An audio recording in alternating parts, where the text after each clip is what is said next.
नमस्कार, मी गणेशराव आणि तुम्ही पाहतात बीबीजी न्यूज तुमसर. आपण आलेले आहोत तुमसर इथे जे IT आहे त्याच्यासमोर आदिवासी मुलींचे वसतिगृह आहे. त्या वसतिगृहात आलेले आहोत. वास्तविक पाहता हे जे वसतिगृह आहे, हे जे तुम्ही जी इमारत पाहतात हे मुलांचे वसतिगृह आहे आणि ती जी बाजूला आहे ती मुलींची वसतिगृह आहे. परंतु त्यावेळेस ती मुलींच्या वसतिगृहाची इमारत तयार व्हायला होती म्हणून आदिवासी प्रकल्प अधिकाऱ्याने त्या मुलींना तात्पुरता म्हणून इथं स्थानांतर करण्यात आला होता. पण 1 वर्ष लोटला, इमारत तयार झालेली आहे पण अद्यापही मुलांचे वसतिगृह इथं स्थानांतर करण्यात आलेले नाही. आजही भाड्याच्या इमारतीमध्ये आदिवासी मुलं कसे तसे राहत आहेत. ती इमारत पूर्णपणे जीर्ण झालेली आहे. कधीही काहीही अनुचित घटना होऊ शकतो.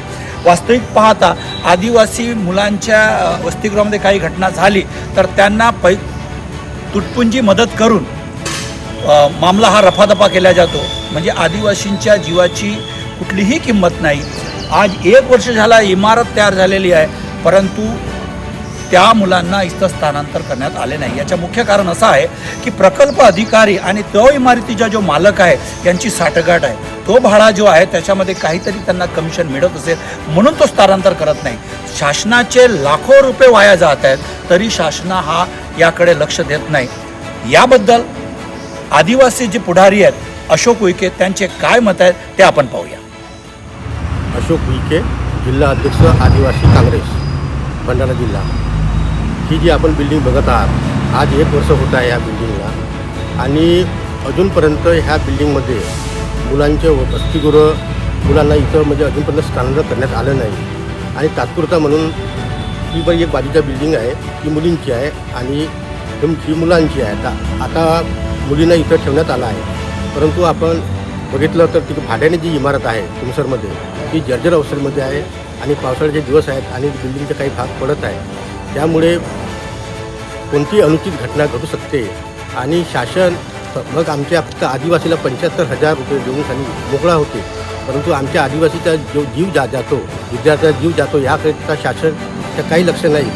आणि याकरिता ह्या आपल्या वसतिगृहाकरिता आम्ही आंदोलनसुद्धा केलं होतं आणि आता आम्ही आपल्या विद्यार्थ्यांची परिस्थिती आम्ही बघू शकत नाही आणि त्यामुळे आम्ही शासनाला आणि प्रशासनाला निवेदन दिलं आहे की येत्या 9 तारखेला जर हे वसतिगृह जर आमच्या विद्यार्थ्यांना जर उपलब्ध करून दिलं नाही तर आम्ही जनतेसोबत पालकसोबत ह्या वसतिगृहामध्ये आम्ही प्रवेश करू.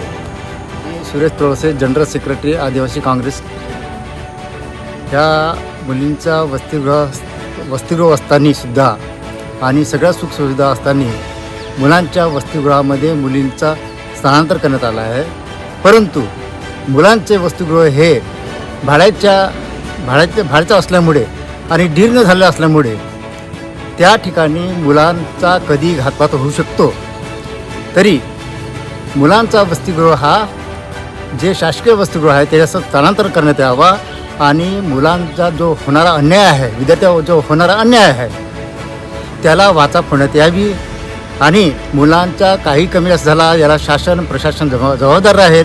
लवकरात लवकर स्थानांतर करण्यात जर आला नाही तर आम्ही 9 ऑगस्ट जागतिक आदिवासी दिनानिमित्त त्याच दिवशी आम्ही गृहप्रवेश या वसतिगृहात करू. याची दखल POनी आणि संबंधित अधिकाऱ्यांनी घ्या.